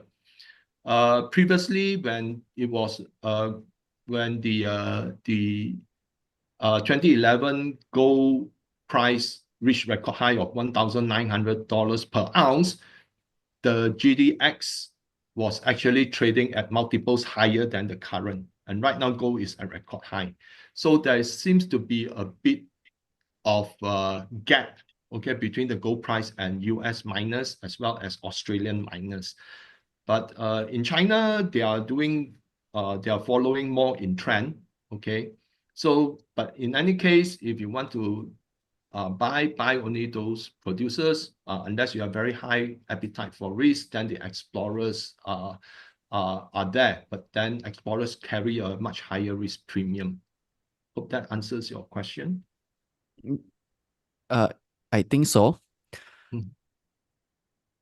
Okay, hope that next one answer has been addressed here. If not addressed, maybe you can have a follow-up question on that. So the next question is by Sue, right? So which goal underlying do Macquarie Warrants track again? The gold HK 2840.HK, or that's the code which you can find on. You can just Google 2840HK. That will come to your monitor. Another name is that it is called SPTR Gold Trust. So it's basically is an ETF over the gold. So two are different underlying, correct? It's the same underlying. So just the short Oh. and the code name. Yeah. All right.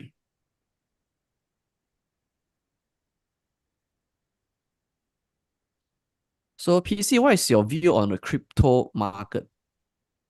I think crypto market is good for speculation. Because if you follow closely the crypto market, it tends to follow in tandem with the US stock market.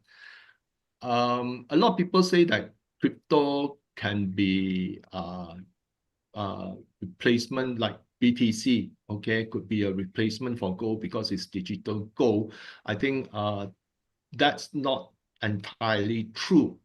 Now, if let's say BTC is really the asset to hold, then I would think that all central banks would be rushing to buy BTC. But because most central banks are buying gold, that itself is an indicator of where the direction is going. Furthermore, there's no Basel rule on BTC as a tier one asset. Okay, so central banks would be those that will dictate the monetary policy of a specific country. Now, if they are buying gold, it goes to show that they have intention to use it as a reserve, okay, either to offset their deteriorating balance sheet or to hedge against global uncertainties. Now, the other thing is that, of course, Trump proposed to have a Bitcoin reserve.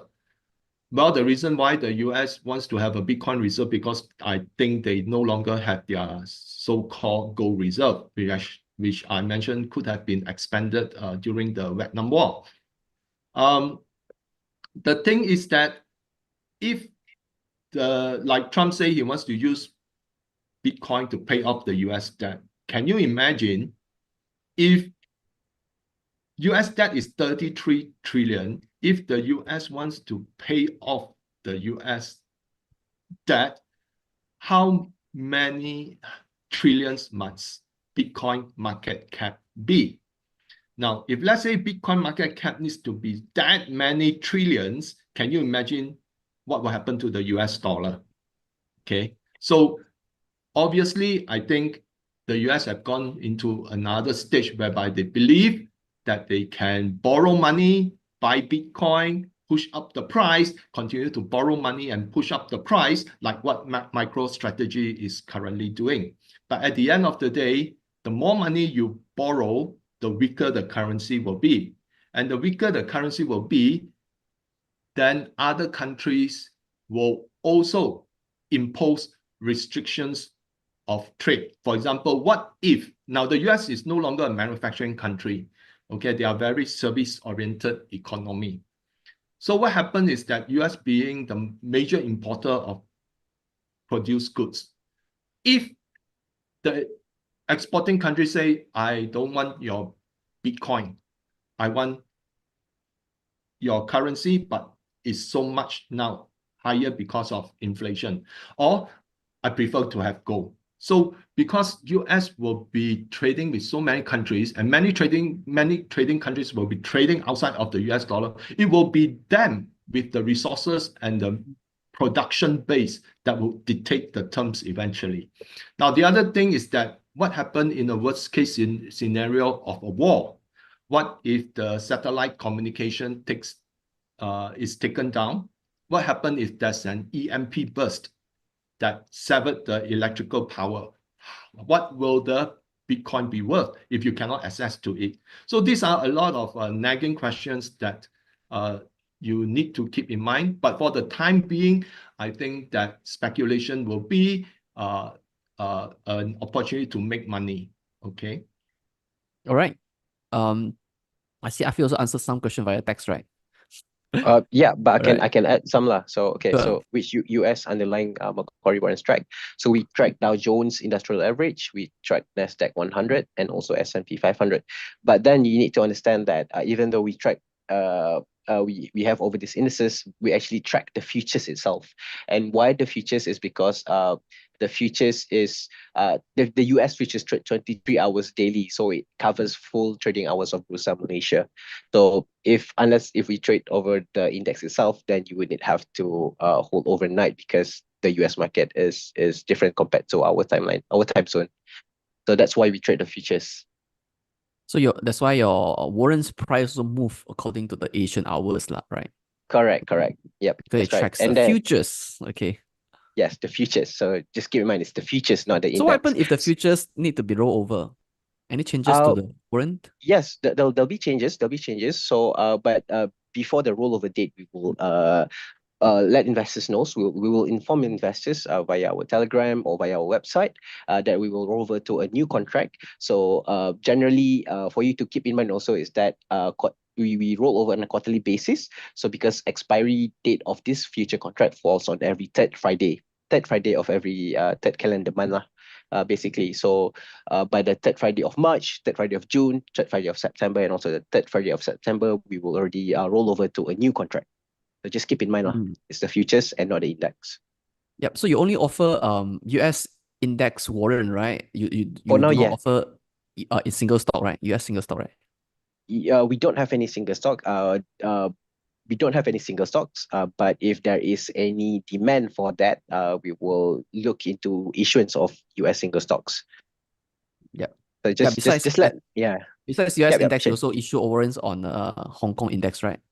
Correct. We have Hong Kong index, such as Pan the Hang index. Seng Index. Yes, Hang Seng Index. We have the Hang Seng Tech Index, and also we have the Nikkei 225 Japanese Index. Yeah. So that trades all of our warrants over the indices actually trades the futures, not the index itself. Yeah.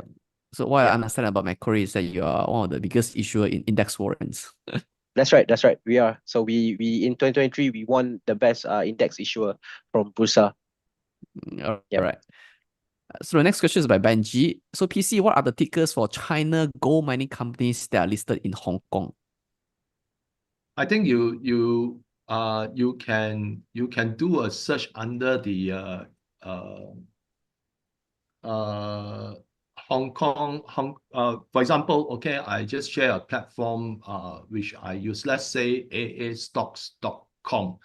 Assuming if you want to check, you can just one of the key things you can do, go to Google, search Chinese gold mining companies, and you have a list.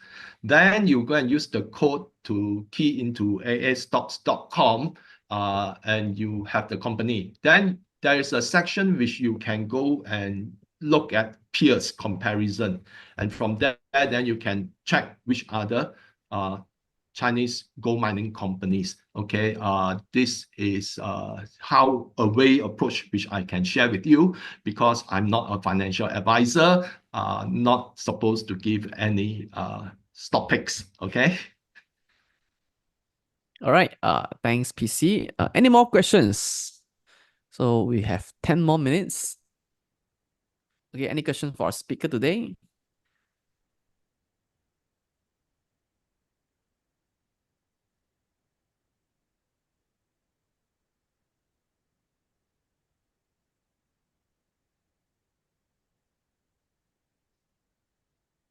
Okay, I think I see a thumbs up. Okay. No question, huh? So if no question, then I think we can end early, right? Yep. All right, let's keep it for another half a minute. If there's no more question, then we shall end early and go for lunch, right? So if you All have right. any question about warrants, you can just call our hotline from 9 to 5, or also you can go on our Telegram or our website. Yeah, www.malaysiawarrants.com.my, right? That's right. Yeah. Okay, I got one question coming from James. How do you compare gold with silver, PC? I think silver is definitely higher risk, okay, because it's subject to the to a lot of manipulation. Why I say manipulation? Because silver has been in supply deficit for, I think, since 2023 or 2022, and right now continue to be in deficit about 230 to 300 to 250 million ounces per year. So that's really a huge shortfall. But why is it manipulated? Is because global electronics, global automotive, and global solar power uses silver. So the thing is that in order to, if let's say silver is allowed to go up very high, then the cost would actually spread over to a lot of consumer goods, a lot of industries, and so forth. So the other thing is that silver is also seen as the poison arrow, okay, of a lot of the short sellers, and that's why it's tried to be, it's being continually suppressed. But right now, India and China is the biggest buyer, and the price of physical silver right now is being transition from the west to the east, where there will be more opportunity for silver to see its true price.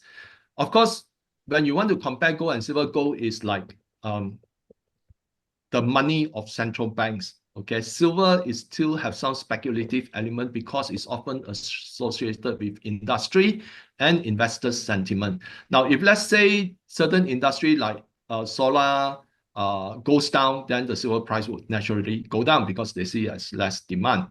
So that's why it is higher risk. But if we want to measure the gold to silver ratio, then the potential for silver to go up, of course, is much higher. Right now, the gold to silver ratio is hovering around 82 or 84, if I'm not wrong. And based on the gold to silver ratio from the global financial crisis, where gold and silver hit multi-years high, the ratio was actually 31.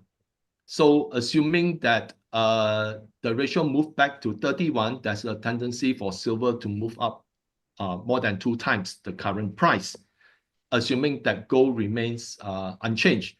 So people are speculating on silver because of this gold to silver ratio. And some are predicting that if we go back into the history of the monetary system in the US, if I'm not wrong, it was around 1 gold equal to about, I think, 10 or 12 silver. So that would mean that silver would even have a higher tendency to go up.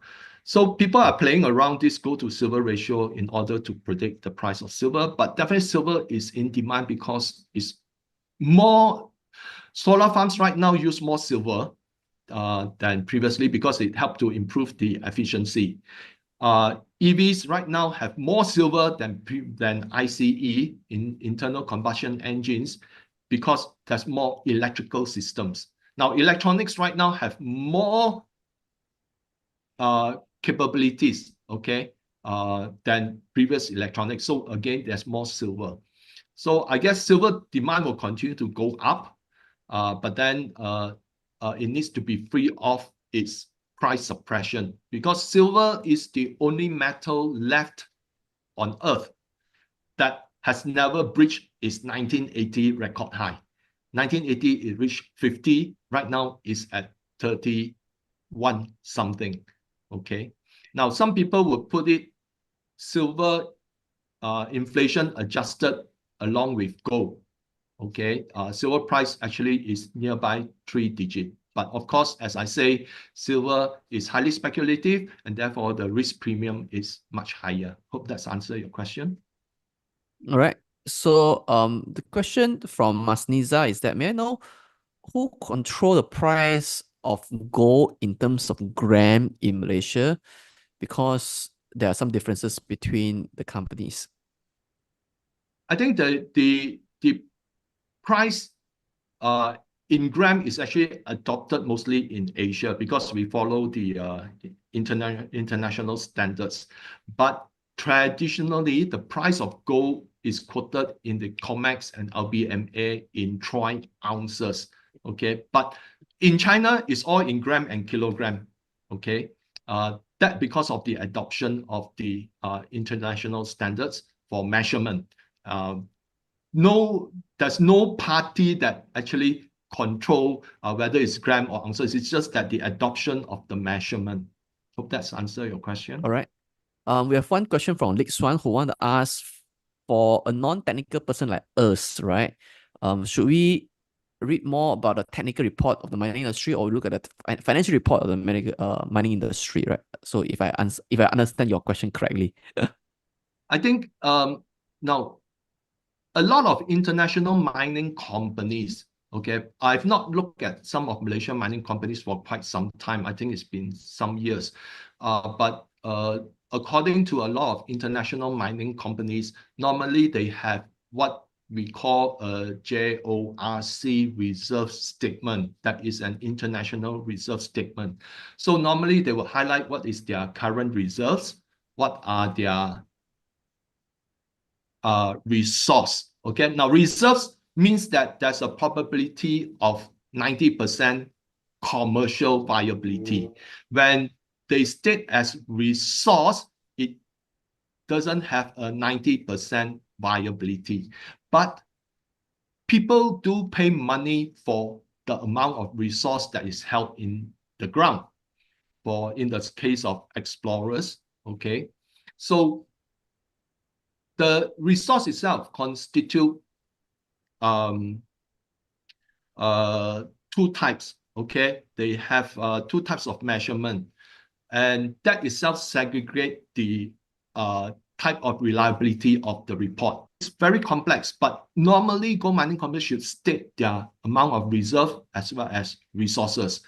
Okay, and they will also issue news statements that say that, oh, they have explored this area, they have found high yield gold to what kind of depth and all those. So this actually help to build the credibility of the company. But if let's say they do not issue exploration report or they do not issue consistently what they are doing, then that means that there is a lack of transparency sometimes. But international standard, normally they would have a statement about exploration, a statement on the AISC or all-in sustaining cost. They also have a statement on cash cost, which is direct mine production, what are the costs related. And they will also have a statement of exploration developments. So there are a lot that you need to digest. But whether the geology is something that you need to know, not necessarily. If let's say the company is next to a producing gold mine, then of course the chances of finding the similar internal geology is much higher. But if let's say it's a greenfield, okay, they need to start somewhere, then of course the risk is higher. These are the things that you need to be aware of. All right, so it is 12 o'clock now, so the time is up for this session. So thank you everybody for tuning into this session to learn about the outlook for gold, the outlook for the US market, as well as to learn how do you use structural warrants to gain exposure to US market as well as to the gold market. So thank you so much, PC, for sharing your insights, and thank you so much, Afiq, for sharing with us how do we use structural warrants effectively to gain our exposure. So if you want to visit, to learn more about the warrant tools on malaysiawarrants.com.my, you can visit the website or you can contact their hotline, right? If you have any questions. With that, thank you everybody and hope to see you guys in our next webinar. Bye-bye. Thank Thanks, you. everyone. Bye-bye. Thanks.